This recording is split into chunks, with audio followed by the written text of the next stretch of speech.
Seja bem-vindo, seja bem-vinda ao Pinissa, a nossa aula de número 4. Você já viveu muitas coisas aqui, sei que você tem aplicado diversas coisas, porque todos os dias eu estou próximo de você lá no nosso grupo exclusivo, nossa comunidade lá no WhatsApp. Eu tenho visto vocês evoluindo, vocês crescendo.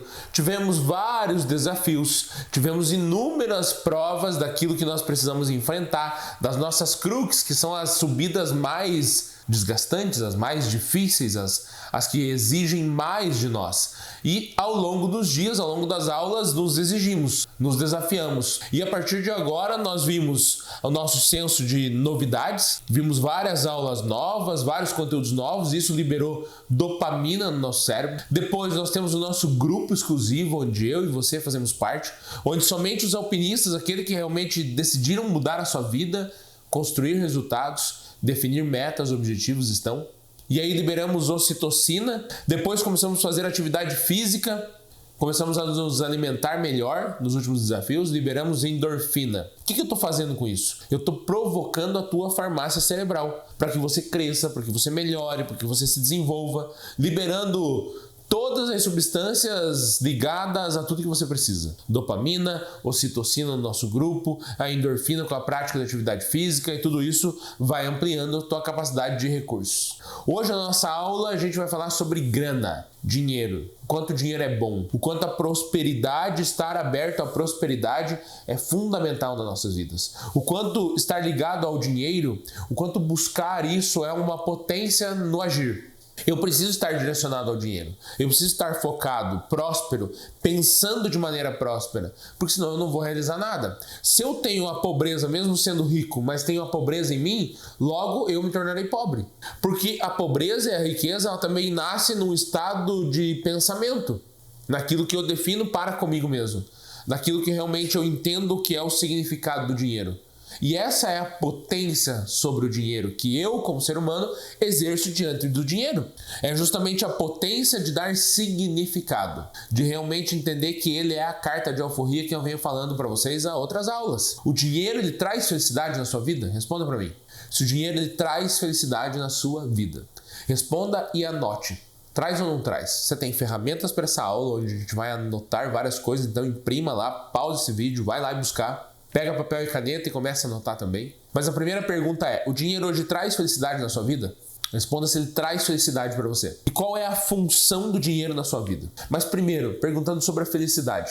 Tem muita gente que deturpa um pouco essa impressão sobre o dinheiro. O dinheiro apenas é um papel. Eu não tenho como reagir a uma nota de dinheiro agora. Não tenho como reagir, quer ver? Vamos pegar aqui uma nota de dinheiro. Então eu acabo de pegar aqui uma nota. A nota tá tão dobrada na carteira, para não gastar. Olha aí. R$200. Isso aqui são R$200, né? Qual é a relação sobre essa nota de dinheiro, minha e sua? Qual é o efeito que eu tenho? Nenhum. Isso aqui é apenas papel. Eu não tenho como reagir a um pedaço de papel, simplesmente. O que eu reajo é a maneira com que eu percebo que é o dinheiro na minha vida. Se eu acho que ele é sujo, se eu acho que ele é ruim, se eu acho que dele eu vou morar e não vou adentrar as portas do paraíso, se eu acredito que o dinheiro ele serve para maltratar, para tornar mais mesquinho, mais inseguro. O dinheiro ele é uma potencialização de caráter. Ele vai potencializar o que você tem. Se você é caridoso, mais caridoso você vai ficar. Se você é inseguro, mais inseguro você vai ficar. Se você é bondoso, mais bondoso você vai ficar. Ou se você é próspero, mais próspero você vai ficar. Então o dinheiro ele apenas potencializa quem você é. E o dinheiro ele traz felicidade, sim. Não adianta a gente se enganar. Por mais bravo ou brava que você fique comigo, não tem como a gente se enganar. O dinheiro ele traz felicidade, ele compra estados emocionais. Nós compramos. Quer ver só? Seu filho precisa de um médico, um exame agora. Você não vai comprar essa felicidade de poder entregar saúde para ele? Você não compra um estado emocional de tranquilidade? Se a tua esposa precisar de algo, você não vai comprar esse estado emocional? Desejar comprar isso para realmente entregar o que ela merece? Nós compramos a felicidade. É que a gente se engana porque a gente muitas vezes se torna escravo do dinheiro. E não, a gente deve ser tarado por dinheiro. Eu devo querer os benefícios que o dinheiro faz. Agora, tornar-me escravo dele, não. Não é sobre o ato de tornar-se escravo, mas sim de trabalhar com sentido, significado. Qual pode ser a função do dinheiro na sua vida? Responde aí pra mim. É uma pergunta que eu tô te fazendo, não tá na nossa ferramenta, tô te entregando agora. É não ser um fardo para os seus filhos? É você conseguir pagar a escola dos seus filhos? É você conseguir pedir uma pizza no dia que você recebe uma visita, sua mãe na sua casa? É você entrar no supermercado com seu filho e ele abaçar o pacote de biscoito e você conseguir pagar no final? É você não negar aquilo que a sua família precisa como provedor? É você fazer um curso para você poder crescer e evoluir na vida? Qual é a função do dinheiro? O dinheiro precisa ter uma função. Se eu não entendo qual é a função do dinheiro, eu vou me prejudicar. Eu vou me deixar levar sobre o efeito que o dinheiro pode causar em mim, de me corromper muitas vezes. Agora, quando eu entendo a função dele, a função que é preservar a minha família, garantir a segurança deles, não ser um fardo para os meus filhos na minha velhice, tudo isso é a maneira com que eu percebo e eu penso com relação ao dinheiro. Essa é a função do dinheiro na minha vida. É por isso que eu falo que o dinheiro é uma carta de alforria. Porque me tira dessas situações das quais eu não quero viver, das quais eu não quero estar presente. Segunda pergunta é, para que serve o dinheiro na sua vida? Para que serve ele? Serve para quê? O que te livra? O que te ajuda a construir? O que ajuda a contribuir na vida de outras pessoas? Qual é a função desse dinheiro? Para que ele serve? Qual é a finalidade? Terceira, quais abstrações você se perde com o dinheiro? Você compra demais? Você compra coisas desnecessárias? Você acaba usando de luxúria? Você gasta com pornografia? Garotos de programa? Não sei quem é que está me assistindo aí desse lado. Você gasta querendo mostrar uma vida que não é a sua para outras pessoas? Quais abstrações que fazem com que você se perca em relação ao dinheiro? Você vive num senso de competição entre outras pessoas, na sua profissão, na sua área, onde isso deturpa a sua visão com o dinheiro e é uma abstração, porque você busca o dinheiro para que o dinheiro faça com que o outro te perceba melhor. Se toda vez ou em todos os momentos você ficar refém dessas situações, muito provavelmente você atraia um abismo. Tem gente que ganha muita grana e ainda mesmo não é feliz, porque olha para o outro, olha as realizações alheias, olha as outras conquistas e deseja aquilo. Isso é um movimento inicial de inveja. Então, quando eu olho o outro, eu percebo que o outro tem, eu não tenho, aquilo me causa enfado, mesmo que eu tenha todo o dinheiro para reverberar aquilo na minha vida, ou para conquistar aquilo na minha vida, ou para viver aquilo na minha vida. Agora, isso é desejar a percepção do outro, é desejar a vida do outro, é desejar aquilo que o outro tem.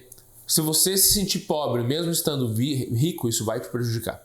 A maneira com que você pensa te atrairá e te tornará pobre novamente, porque você tem a mente de escassez, você está escasso sobre aquilo. No futuro, todas as suas decisões e ações futuras, elas têm a ver com a relação que você tem com o dinheiro.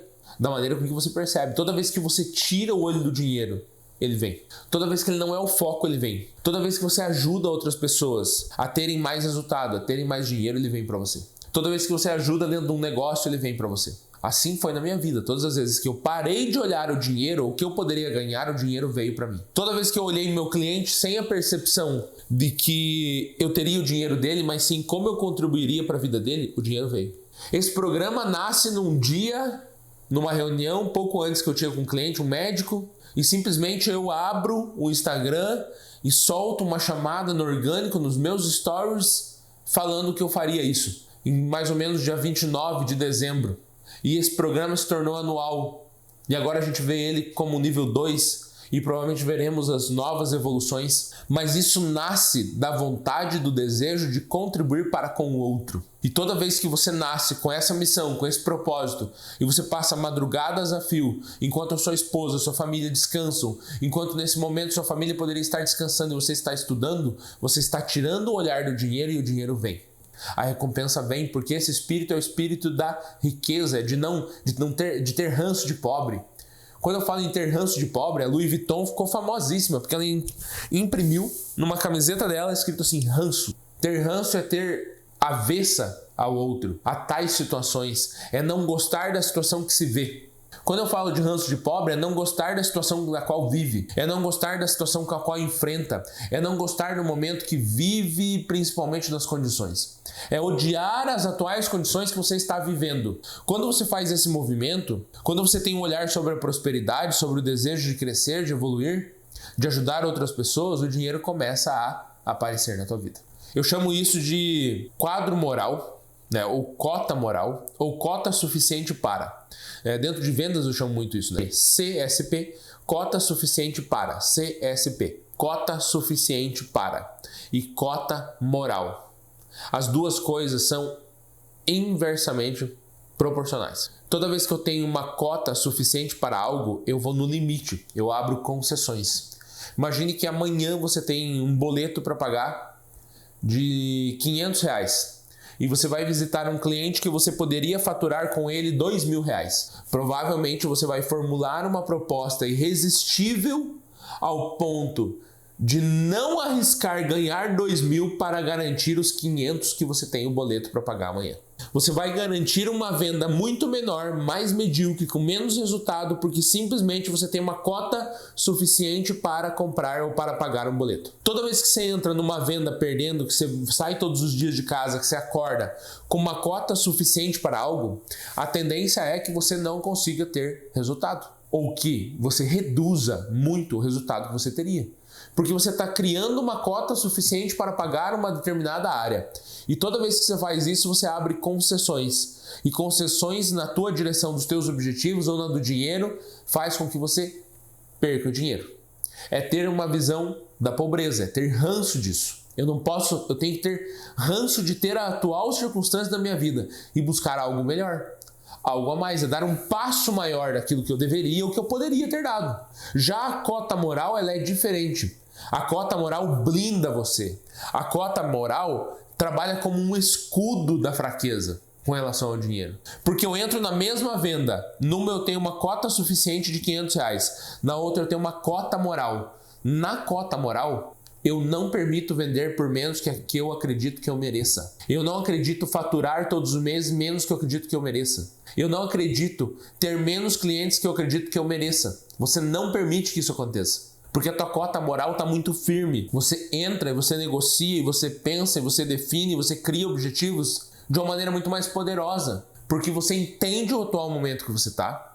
Você compreende que você tem virtudes, forças. A gente já viu isso na análise SWOT. Nós temos forças, oportunidades. E aí você não admite mais, você trabalha numa cota moral. A gente falou sobre o dinheiro trazer uma certa felicidade, né? E se o dinheiro traz felicidade. E eu vou te contar que existiu porque foi feito e existe porque está catalogado, um estudo científico sobre a relação entre dinheiro e felicidade. Uma relação, não é causalidade, tá? Causalidade é aquilo acontece por aquilo, mas uma relação entre a felicidade e o dinheiro. No estudo foram entrevistadas pessoas que faturavam, é um estudo americano, entre $2.000 ao mês. E perceberam que não havia mudança na felicidade. Depois entrevistaram as pessoas que faturavam $4.000 ao mês. E perceberam que não existia também tanta diferença com a felicidade.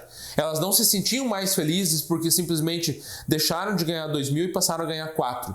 Agora, quando ela foi também para 6.000, na terceira linha da pesquisa, também não foi percebida uma transformação, uma mudança tão grande na felicidade. A única percepção identificada através desse estudo científico foi acima dos $10.000 mês. Quando a pessoa alcançava acima dos $10.000 mês, ela percebia uma melhora na felicidade dela. Acima de 6.000 ela já começava a melhorar a felicidade. Então, no estudo, percebeu e as pessoas responderam que a partir dos $6.000 ao mês, elas conseguiam identificar padrões de felicidade. Por quê? Porque elas começavam a comer coisas que elas não comiam, elas compravam coisas que elas nunca tinham comprado, elas frequentavam lugares que jamais elas teriam a oportunidade, ganhando menos. Então, o coeficiente de felicidade em relação ao dinheiro começou a subir. Então o coeficiente de felicidade foi melhorando à medida com que, foi ampliando e crescendo, à medida com que essas pessoas entrevistadas ganhavam mais. Só que, em um determinado momento, que foi percebido o aumento da felicidade, entre $6.000 mês a $10.000, as pessoas que passavam de $10.000, elas foi percebido um certo platô de felicidade. O que é um platô? Onde parou. A gente teve um platô e isso não mudou mais. Então a pesquisa se manteve em um platô e na primeira pesquisa que foi criada, identificou-se que o dinheiro não trazia felicidade. Porque elas identificaram pessoas até um pouquinho acima de $10.000. E nessas pessoas elas não relatavam uma mudança na felicidade. Elas tiveram quando passou ali de 5, 6, 7, 8, 9 até $10.000. Mas quando elas chegaram em $10.000, elas refletiam que não eram mais felizes por isso, mesmo ganhando mais que $10.000. E aí depois de um tempo eles começaram uma nova pesquisa com pessoas que ganhavam muito mais que $10.000. E aí o platô acabou, voltou a subir. Por quê? Porque elas foram para um outro nível onde elas tiveram acesso a novos brinquedos, a novas experiências, a novas viagens, novos lugares. Elas conseguiram ajudar suas famílias, elas conseguiram pagar coisas que elas não pagariam, tratamentos de saúde, enfim. Elas tiveram acesso a um ponto que elas não teriam antes. Então percebeu-se no segundo estudo que na verdade o dinheiro traz felicidade sim, e que na verdade não existe um platô real. Existe um platô praticamente inexistente, uma base de rendimentos, que não era acima de $75.000 ano. Olha que curioso. Isso quer dizer que quando a gente está ganhando pouco, a gente não tem essa certa felicidade que a gente tem acesso às mesmas coisas. Quando a gente começa a ganhar um pouco mais, a gente começa a ter acesso a coisas diferentes, o que aumenta a nossa felicidade. Só que chega num ponto que um nível de dinheiro não faz com que você vá para um outro nível maior ainda, para que a felicidade seja uma percepção real das nossas vidas. Então é preciso romper ali uma escala de dinheiro para que você consiga perceber de novo a felicidade acontecendo. Nesse estudo, foram entrevistadas 33 mil pessoas, com vários salários ali, identificando a felicidade delas, com perguntas e tudo mais. Então percebeu-se que até $500.000 ano, as pessoas continuavam crescendo em felicidade. A partir de $500.000 ainda não tem essa pesquisa, mas muito provavelmente a felicidade suba na mesma proporção que o dinheiro também se apresenta. Mas por que a gente vê pessoas que mesmo com o dinheiro não são felizes? Porque a percepção mental, cognitiva dela, a maneira com que ela valoriza o dinheiro é ínfima, é medíocre. Ela pensa sempre na escassez, na razoabilidade das coisas, não no significado do dinheiro. Quando você dá o significado do dinheiro, o dinheiro tem uma função na sua vida, independente de quanto você ganhe, você será feliz e terá absorvido a felicidade. Porque existe uma coisa que eu falo muito nas minhas mentorias em vendas e nos treinamentos, é que o paladar não retrocede. Principalmente quando eu falo em posicionamento para empresários, para médicos, para dentistas, para psicólogos, para advogados. A gente fala muito isso, que o posicionamento é a construção da percepção do cliente em relação a você. E toda vez que ele percebe você como bom, o paladar dele não retrocede. Depois que você experimenta um café bom, você não quer mais tomar o normal. Depois que você experimenta um vinho bom, você não quer voltar ao vinho normal. Depois que você experimenta o prima donna, o queijo prima donna, você não quer comer um mussarela simples. Não. Você até come, mas no dia que você precisa comemorar, você vai pegar o melhor vinho, o prima donna de novo. Você vai pegar o melhor café, o mais incrível que tem, com notas mais específicas.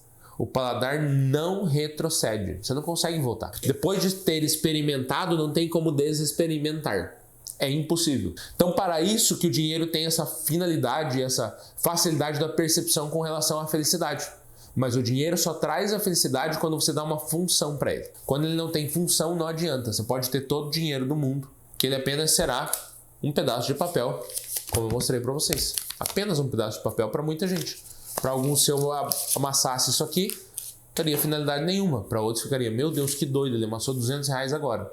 Para uns a finalidade é dinheiro, apenas um papel, e para outros ele tem uma finalidade, um significado. Ele tem uma função na vida dessas pessoas. E aí fazer isso incomoda, porque existe uma função que me traz felicidade diante daquela função. Outro estudo apresentado é que o aumento da renda reduz os sentimentos negativos nas pessoas. Toda vez que eu ganho mais, eu penso melhor. E isso é um fato.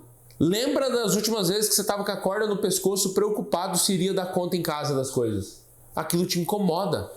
Aquilo te causa aflição. Você fica pensando, o que eu posso fazer de mais? O que eu posso fazer de mais? Eu tenho que pensar em algo para ganhar mais dinheiro. A minha família não pode passar por isso. Você fica triste, fica ansioso, dá caganeira. Você se sente mal, ataques de ansiedade, crises de ansiedade, porque você se sente mal porque você não tem o dinheiro. Quando o dinheiro vem, os aspectos negativos se reduzem. Com grana você se sente melhor. Não somatizem e também não negligenciem o dinheiro na vida de vocês. Não é à toa que esse módulo, essa aula fala sobre dinheiro, sobre prosperidade. Eu não estou te falando para você sair daqui e comprar a Louis Vuitton mais cara com o único dinheiro que você tem. Estou falando para você entender que o dinheiro tem uma função na sua vida e que você precisa pensar cada vez mais próspero para ter mais dinheiro. Porque o dinheiro traz sim felicidade, foi comprovado cientificamente, eu trouxe o estudo para vocês. E você entende, cada vez que você ganha mais, você se sente melhor. Eu acredito de verdade, tá? Que você não precise efetivamente ser rico para ser feliz. Mas o que eu acredito de verdade é que vai ser muito mais fácil chegar lá onde você quiser se você tiver dinheiro. Talvez você não precise para ter toda a felicidade. Talvez você nem queira. E é muito comum a gente ver felicidade onde existe a humildade, a falta de dinheiro, a gente vê a felicidade. Mas eu te afirmo que vai ser muito mais fácil chegar onde você quer, entregar os resultados que você deseja, tornar outras pessoas felizes quando você tem o dinheiro. E ele não precisa ser um ganho apenas individual, quando eu digo no sentido individual, de ser materialista. O dinheiro só tem uma função, presentear os outros, com carro, com bolsas, com perfumes caríssimos. Não. O amor pode ser entregue e a vida ser mais fácil quando você entra numa consulta com o médico e o médico diz assim: tua esposa precisa ir para uma cirurgia amanhã. Vocês têm condições, porque senão ela vai ter que ir para o SUS, para a fila, e você vai ter que esperar. Só que no caso dela, esperar é um risco de morte. Talvez o ato de amor, de caridade, entender que é mais fácil chegar lá, seja por isso. O que você precisa identificar é tornar que o dinheiro tenha uma posição na sua vida e dentro dessa posição, uma função. Qual é a função? Porque senão a gente vive num status socioeconômico baixo. Existe um estudo que é o SES, que é o status socioeconômico. Se entrar no Google agora você vai ver isso. O status socioeconômico diz respeito a como a gente vive em relação ao dinheiro. Quanto mais baixo é a tua capacidade financeira, mais vulnerável você é às emoções e à influência dos outros. Olha só que curioso. Quanto mais baixo é o teu recurso financeiro, o teu status socioeconômico, quanto mais baixo é isso é uma pesquisa que está no Google. Você não precisa acreditar em mim. Você pode dar um Google, coloca lá, SES, status socioeconômico. Quanto mais baixo for o teu status socioeconômico, mais vulnerável você é, mais à mercê de ser influenciado você é, e as pessoas vão coordenar as tuas decisões. Não é à toa que você vê muitos grupos políticos, partidos, países que querem controlar e deixar as pessoas cada vez mais vulneráveis economicamente, porque elas exercem poder. Toda vez que você come na minha mão, eu exerço poder em cima de você. Se você come na minha mão, eu controlo suas decisões. Eu digo para você se mover na direção A, B, C, D, E, aonde eu quiser, porque você come na minha mão. Eu estou te servindo o prato. Então, quanto menor for o teu status socioeconômico, pior vai ser. E às vezes, eu não vou afirmar, porque talvez você já viveu isso. Se sentir mais pobre e se sentir pior traz um impacto muito mais forte do que realmente ser pobre. Olha só o que eu falei, eu vou repetir. Muitas vezes, sentir e pensar ser pobre traz um impacto muito pior do que realmente ser pobre. Eu lembro de mim. Quando trabalhava na borracharia, trabalhei numa borracharia até os 19 anos de idade. Não tinha condições nenhuma, eu olhava aquela borracharia, pintei de branco. Não sei se você conhece alguma borracharia pintada de branco. Esse vídeo tá no meu YouTube lá, Felipe Silvestre Origens. Você vai ver a borracharia pintada de branco. Eu fui lá com a minha esposa, o rapaz gravava os vídeos pra mim na época. E a gente filmou aquele lugar. Isso era pensar com prosperidade mesmo estando na merda. E eu olhava aquilo, estudava e dizia assim, eu não quero viver essa vida. Não tem nenhum problema. Se hoje nada mais eu não tivesse as condições com as quais eu tenho hoje, com os empregos, as empresas que eu coordeno, as empresas que eu sou sócio, que eu tenho domínio, se eu não mais as tivesse, não teria problema nenhum de eu abrir de novo e colocar borracharia. Agora, ter a mentalidade de prosperidade é extremamente importante. Independente do lugar onde você esteja, você sempre estará pensando à frente. Sempre você estará se provocando, se questionando. Isso é você entender que a estabilidade ela não existe. Ainda mais quando você está pensando em financeiro, quando você quer crescer, evoluir. Vai ter horas que você vai ter que dar um all-in. Vão ter horas que você vai ter que fazer investimentos que não poderiam ser feitos, mas aquilo vai fazer com que você colha frutos no futuro. A estabilidade ela só serve para uma criança. Você não é uma criança, você é um adulto hoje. A vida adulta ela é uma vida que se altera, que ela é provocada para uma instabilidade frequente, onde eu preciso fazer aportes financeiros, investir, crescer. Às vezes você está vendo uma oportunidade na tua vida hoje que ela precisa de investimento e você não está querendo fazer. A vida adulta é essa instabilidade.